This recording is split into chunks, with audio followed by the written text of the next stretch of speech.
আসসালামু আলাইকুম, কেমন আছেন সবাই? আশা করি অনেক অনেক ভালো আছেন। আজকে আমি নিশ কাকে বলে একটু ডিটেলস বোঝানোর চেষ্টা করব, যেহেতু আপনারা বোঝেন না। ভবিষ্যতে অবশ্যই আপনাদের এই মাইক্রো স্টক সাইট ছাড়াও নিশটা অনেক প্রয়োজন, এই জন্য নিশটা দেখানোর চেষ্টা করতেছি, ঠিক আছে? নিশ কাকে বলে আমি ডিটেলস আপনাদেরকে অলরেডি পিডিএফ দিয়ে দিছি। ভালো করে পিডিএফটা পড়বেন। আপনাদের গ্রুপের মধ্যে পিডিএফটা আমি ফাইলের মধ্যে অ্যাড করে দিচ্ছি। প্লাস হচ্ছে যে আপনাদের এই পিডিএফ আমি এই ভিডিওর নিচেও দেওয়ার চেষ্টা করব। আচ্ছা, নিশ বলতে আসলে কি? নিশ বলতে কোনো একটা বিষয়, ঠিক আছে?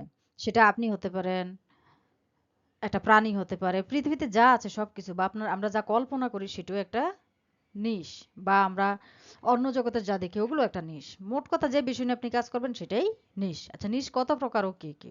আপনি যেই ক্যাটাগরি ধরে কাজ শুরু করবেন ওই ক্যাটাগরিকে ভাঙতে ভাঙতে যতটা ভিতরে যেতে পারবেন ওটাই হচ্ছে আসলে নিশের প্রকারভেদ। কেমন? আমরা যদি ধরেন মানুষ এবং প্রাণী এই দুইটাকে আলাদা করি তাহলে সেই ক্ষেত্রে নিশ হচ্ছে এনিম্যাল, কথা বুঝছেন? কিন্তু আমরা যদি প্রাণীর মধ্যে আবার আলাদা করতে যাই আপনার কুকুর এবং বিড়াল, তাহলে সেখানে আবার নিশ হচ্ছে কুকুর একটা প্রাণী, বিড়াল একটা অ্যানিমেল। আবার বিড়াল নিয়ে যদি আমরা শুধু কাজ করতে চাই তাহলে নিশ হচ্ছে শুধু বিড়ালটা।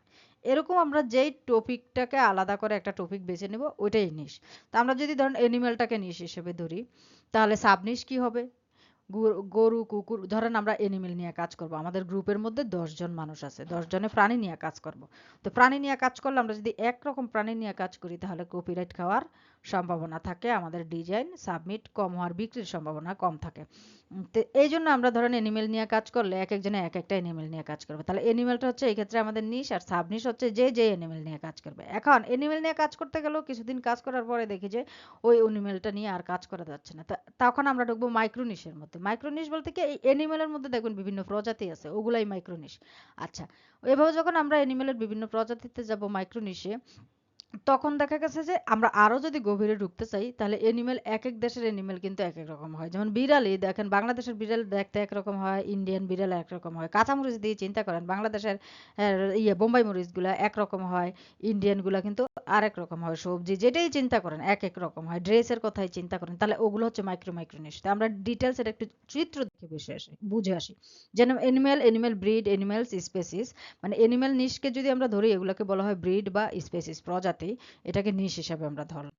তাহলে এটার সাবনিশ কি হবে? গরু, ছাগল, কুকুর, বিড়াল, গাধা, হাতি, এরকম বিভিন্ন প্রাণী হচ্ছে এটার সাবনিশ। তো এখন এই সাবনিশের থেকে আমরা যে কোনো একটাকে বেছে নিলাম। ধরুন বিড়ালকে আমরা বেছে নিলাম আরেকটা নিশ হিসাবে। তো এটা হয়ে যাবে আমাদের কাছে এই মুহূর্তে মাইক্রোনিশ। তো মাইক্রোনিশ বিড়ালের মধ্যেও দেখেন বিড়াল কি দেখতে একরকম সবগুলা? এখন এখানে দেখেন বিড়াল কিন্তু এই মাইক্রোনিশের মধ্যে একরকম না, তিনটা বিড়াল দেখতে তিন রকম। এখন এখান থেকে ধরেন যে কোনো একটা বিড়াল নিয়ে আমরা কাজ করব, ওইটাই হচ্ছে মাইক্রোনিশ। যেমন আমি শর্ট হেয়ার বিড়াল নিয়ে কাজ শুরু করলাম, তাহলে আমেরিকান শর্ট হেয়ার দেখেন এটা দেখতে কিরকম, জার্মান শর্ট হেয়ার এটা দেখতে কিন্তু আরেক রকম, কোরিয়ান শর্ট হেয়ার এটা দেখতে আরেক রকম। শর্ট হেয়ারের মধ্যে কত প্রজাতি, এটা হচ্ছে মাইক্রোনিশ। তো আপনি আরো ভাঙতে পারেন, মাইক্রোনিশ। তো এভাবে আসলে যত ভেঙে কাজ করবেন ওইটাই হচ্ছে নিশ। এগুলো বুঝার জন্য নাম বলে, এগুলো মুখস্থের কিছু নাই। এই যে ভিডিওটা বারবার দেখবেন এমনিই বুঝে যাবেন। আচ্ছা, নিশ নির্বাচন কৌশল। এবার হচ্ছে আমরা নিশ কিভাবে নির্বাচন করব, নিশ কিভাবে বুঝবেন? হ্যাঁ, নিশ বুঝার আগে বারবার বলি হলিডে এবং ইভেন্ট গুলা জানবেন। কারণ আপনি একটা নিশ বুঝলেন যে এই বিড়াল নিয়ে কাজ করে, এখন আপনি বিড়াল নিয়ে কাজ করে ধূপ করে একটা ডিজাইন মার্কেটে দিয়ে দিবেন, বিক্রি কিন্তু হওয়ার সম্ভাবনা কম। কিন্তু আপনি যদি দিবস অনুযায়ী বিড়ালগুলাকে মডিফাইড করতে পারেন তাহলেই আপনার ওই জিনিসটা বিক্রি হয় বেশি। এজন্য নিশের ক্ষেত্রে হলিডে এন্ড ইভেন্ট নিশগুলাই হচ্ছে আপনার সবচেয়ে গুরুত্বপূর্ণ নিশ। যেমন আপনি ক্রিসমাসের সময় যদি আমেরিকান শেটার ক্রিসমাস স্টাইলে সাজান তাহলে এটার কিন্তু সেল বেশি হবে। এবার হচ্ছে বেসিক নিশ কোনগুলা? বেসিক নিশ হচ্ছে আপনার এই যে বিড়ালগুলাকে দিবস উপলক্ষে সাজাবেন, এগুলাকে আপনি শখ হিসেবে সাজাতে পারেন, পেশা হিসেবে সাজাতে পারেন, এগুলা হিসেবে সাজাতে পারেন। যেমন বিড়াল গান গায়, এটা কিন্তু একটা শখ। বিড়াল গিটার বাজায়, বিড়াল বই পড়ে, এগুলো হচ্ছে এই যে বই পড়া। এই কাজগুলা, পেশাগুলা, বিড়াল একটা নার্স বিড়াল দিলেন, এগুলো হচ্ছে বেসিক নিশ। আর ক্রস নিশ স্কিলগুলো এটা একটু আমি পরে বোঝাচ্ছি। আচ্ছা, হলিডে আর ইভেন্ট নিশের মধ্যে আমরা কিছু জনপ্রিয় ইভেন্টগুলোর নাম জানি। New years day, back to school, Halloween, thanks giving, Christmas. প্রত্যেকের অন্তত এই কয়টা, চারটা পাঁচটা নিশ ভালোভাবে এটার ডিটেলস ক্যারেক্টারগুলো জানা উচিত। হলিডে নিশ নিয়ে যদি শিখতে চান এগুলার ক্যারেক্টারগুলো জানা উচিত। আচ্ছা বেসিক নিশ কোনগুলো? যেমন পেশাভিত্তিক নিশ, ডাক্তার, ইঞ্জিনিয়ার, ইলেকট্রিশিয়ান, শখ ও আগ্রহভিত্তিক নিশ, প্রেমীদের জন্য নিশ, মজার বা ফানি নিশ, গান গাওয়া, নাচা এগুলা। আচ্ছা এবার ক্রস নিশ কোনগুলো? এই যে আমরা দুই প্রকার নিশ শিখলাম, হলিডে নিশ এবং হচ্ছে যে বেসিক নিশ, দুইটাকে যদি আমরা মিলে, যেমন হলিডে নিশ হচ্ছে হ্যাপি নিউ ইয়ার, গাড়ি চালানো হচ্ছে একটা শখ, দুইটাকে দেখেন আমি মেসিং করে ফেলছি। হ্যাপি নিউ ইয়ারে এই যে এই বিড়ালটা, নিউ ইয়ার ডের এটা করে ফেলছি।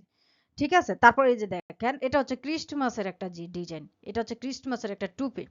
এটার সাথে আমি ধরেন মানুষ মদ খাওয়াটাও কিন্তু পছন্দ করে, বিদেশিরা বিয়ার পান করাটা পছন্দ করে, বিয়ারটাকে ম্যাচ করে ফেলছি। তো এটাই হচ্ছে ক্রস নিশ। আর ক্রস নিশের থেকে যেটা উৎপাদন হবে সেটা হচ্ছে হাইব্রিড একটা ক্যারেক্টার। এই যে দেখেন এটা হচ্ছে আমার একটা ভ্যালেন্টাইন ডগ।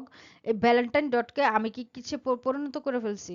ভিডিওগ্রাফার নিশে পরিবর্তন করছি। ভিডিওগ্রাফ একটা শখ, ভ্যালেন্টাইন হচ্ছে ফেব্রুয়ারি একটা দিবস, এর মধ্যে আবার কুকুরটাকে মেসিং করছি। তাহলে তিনটা জিনিসকে মেসিং করে আমি একটা নতুন হাইব্রিড ডিজাইন তৈরি করছি। তো নিশ বুঝা বেশি কঠিন না, আর্টিকেল পড়েন, এই ভিডিওটা বারবার দেখেন। হাইব্রিড নিশ আমি অলরেডি বুঝে ফেলছি। Thanks for watching. আল্লাহ হাফেজ।